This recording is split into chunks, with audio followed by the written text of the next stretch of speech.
Hello Virgo. Welcome to your weekly tarot reading.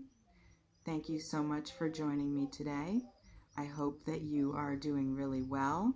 And this reading is for any sun, moon, or rising Virgo.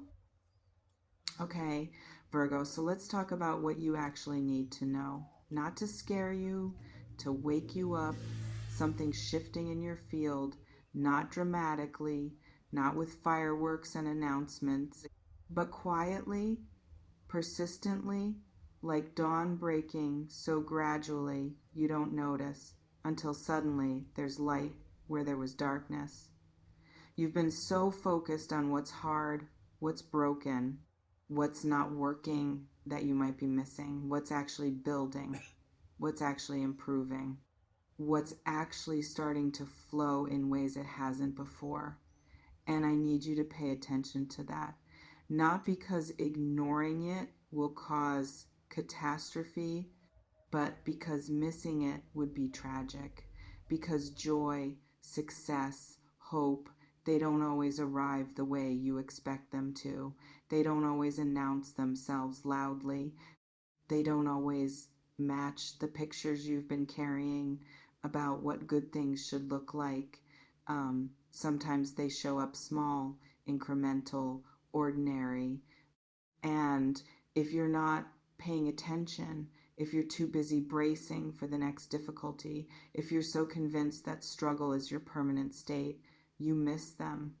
You overlook the good that's emerging because you're hyper focused on the bad that's familiar.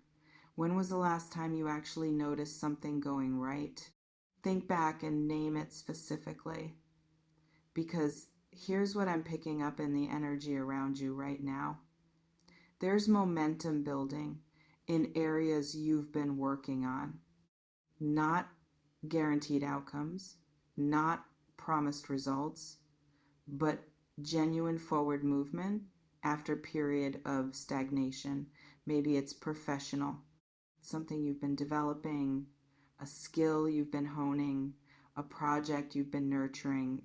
It's approaching a threshold where it could start producing visible return, not overnight success, not dramatic breakthrough, but real progress, the kind that compounds, the kind that builds on itself, the kind that, if you stay consistent, could translate into genuine improvement in how you earn, what you create, how you're recognized for your contributions. Maybe it's relational. Connections that have been strained are softening. Dynamics that have been difficult are easing. New people are entering your orbit who actually see you, appreciate you, engage with you in ways that feel reciprocal rather than draining. Not perfect relationships, not fairy tale connections, but real, functional, nourishing interactions with people who show up, who care, who contribute to your life rather than just consuming from it. Maybe it's internal. You're developing different relationship with yourself, more compassionate, more grounded, more capable of handling difficulty without collapsing into old patterns that make everything worse. Not complete healing, not permanent transcendence of all struggle, but genuine growth. The kind that changes how you navigate challenges, the kind that gives you resources you didn't have before. Which area feels most alive with possibility right now? Notice where your attention goes when you ask that question. Because here's what you need to understand about success: it's not always loud, it's not always obvious, it's not always the dramatic transformation or the big win or the moment everyone applauds. Sometimes success is quiet competence. It's showing up consistently and doing the work even when no one's watching. It's developing skills that don't immediately translate to recognition, but that build foundation for everything that comes later. Sometimes success is internal shifts that aren't visible to anyone else. It's no longer being triggered by things that used to derail you. It's maintaining boundaries you used to compromise. It's choosing yourself in moments where you used to abandon yourself. Sometimes success is just not failing. It's making it through difficult period without destroying yourself or your relationships. It's surviving with integrity intact. It's coming through hard times without becoming hard person. And if you're only looking for the big, obvious, externally validated versions of success, you're missing all the real success you're actually achieving. You're overlooking the progress you're making. You're dismissing the ways you're actually winning just because they don't match the Instagram version of victory. What quiet successes have you been dismissing as insufficient? List them honestly, because let me talk about joy for a moment. Joy isn't constant ecstasy. It's not perpetual high. It's not the absence of all difficulty or challenge. Joy is capacity to find genuine delight in small things, even when big things are still complicated. It's being able to laugh even when you're also sad. It's experiencing moments of pure presence where nothing's wrong with this exact moment, even if yesterday was terrible and tomorrow might be hard. And if you've been waiting for joy to show up as permanent state of bliss, if you've been expecting it to arrive only when all your problems are solved, if you think joy is something that comes after you've earned it through sufficient suffering, you're going to miss it. You're going to overlook the joy that's available right now in the ordinary, imperfect, still complicated reality you're living. The warmth of sun on your face, the satisfaction of task completed well, the unexpected moment of connection with stranger, the beauty of something you notice when you're actually present enough to see it. That's joy, available now. Not waiting for better circumstances, just waiting for you to notice it. When did you last experience genuine joy, even if only for a moment? Recall it and feel it again if you can. Because here's what I want to warn you about, and this is the actual warning, the thing you genuinely need to know. Your biggest threat isn't external. It's not some disaster coming. It's not people plotting against you. It's not the universe conspiring to keep you down. Your biggest threat is your own inability to receive good when it shows up, your conditioning to expect struggle, your comfort with difficulty, your identity built around being someone things are hard for, your attachment to narratives about how you're not ready or don't deserve or can't have what you want. Those patterns, those internal obstacles to receiving, they're what will prevent the good that's building from actually landing in your life. Because joy, success, hope, they require you to be available for them. They require you to recognize them when they appear. They require you to not sabotage them because they don't match your expectations or because receiving them feels unfamiliar and therefore threatening. Have you been blocking your own good without realizing it? Examine this honestly, because let me get specific about how people sabotage their own success. They achieve something and immediately dismiss it as not enough. They reach a goal and instantly move the goalpost so they never get to feel satisfied. They get the thing they wanted and convince themselves it doesn't count or isn't real or isn't the right version of what they were asking for. That's not ambition. That's not high standards. That's self-sabotage disguised as motivation. They experience joy and immediately feel guilty about it. They enjoy a moment and then remember everything that's still wrong.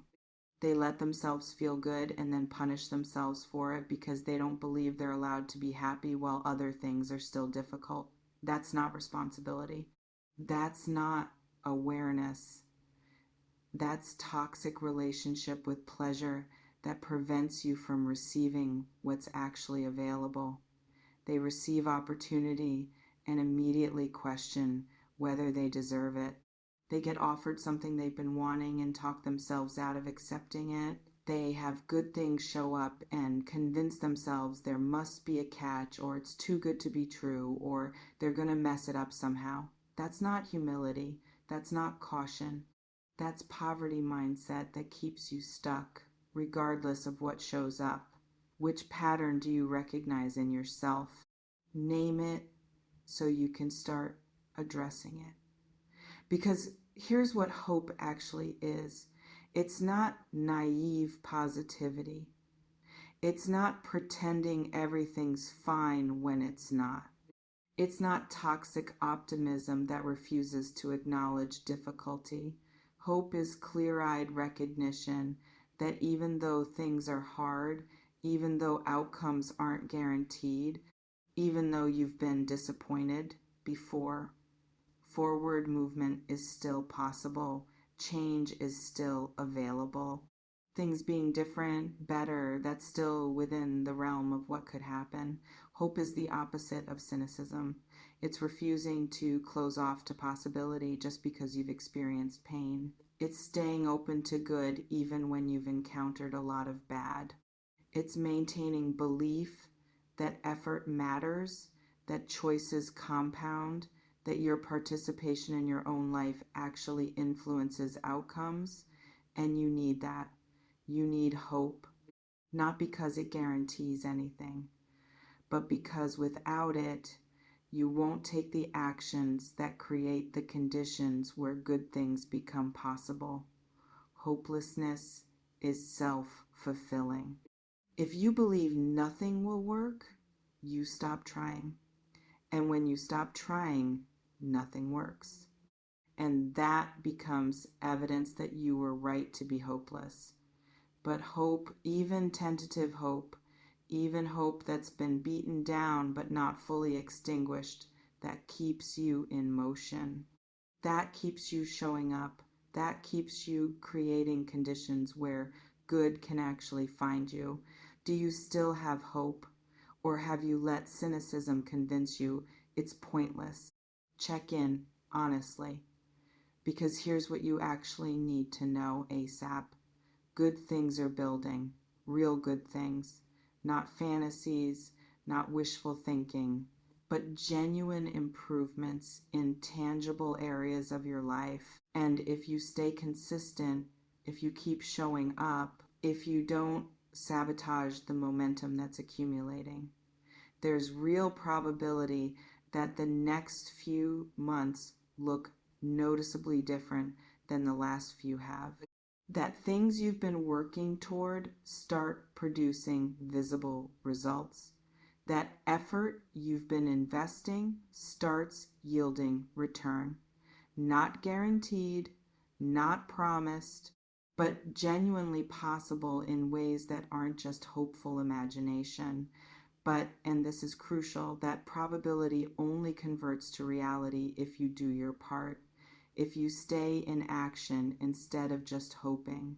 If you recognize opportunities when they present themselves instead of waiting for them to look exactly like you imagined, if you let yourself receive good when it shows up instead of immediately dismissing or sabotaging it, your consistency matters, your openness matters, your willingness to believe you can have good things matters.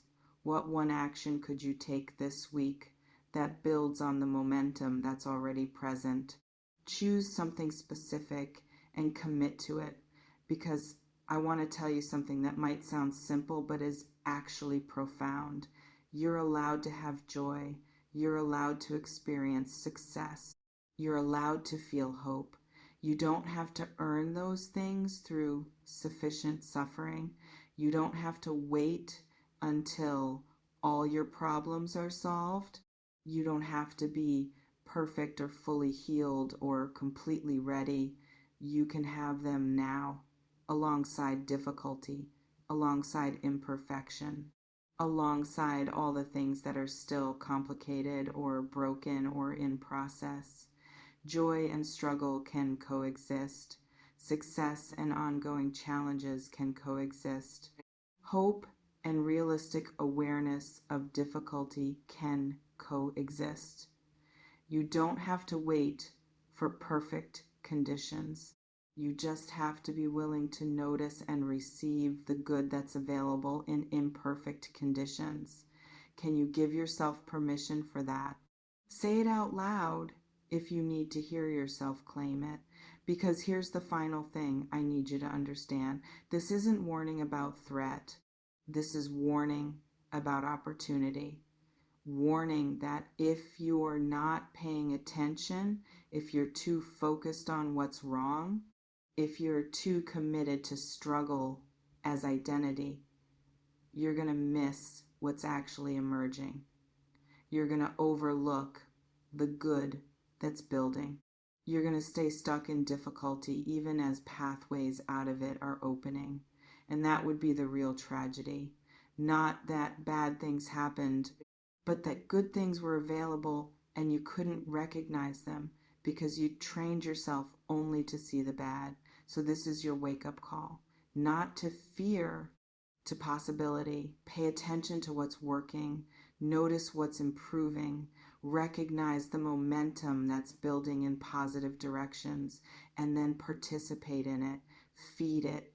Create more of it through your choices and your focus and your willingness to believe that good things can actually happen for you. Because they can. They are. They're building right now. The question is whether you'll be present enough to receive them when they arrive. I think you will be. I think you're ready. I think you've been preparing for this even when you didn't know that's what you were doing. So get ready to receive. Get ready to let good in. Get ready for joy and success and hope to become more than just concepts you think about. Get ready for them to become your lived experience, because that's what's coming if you let it. Your next chapter isn't written in suffering. It's written in the courage to receive joy.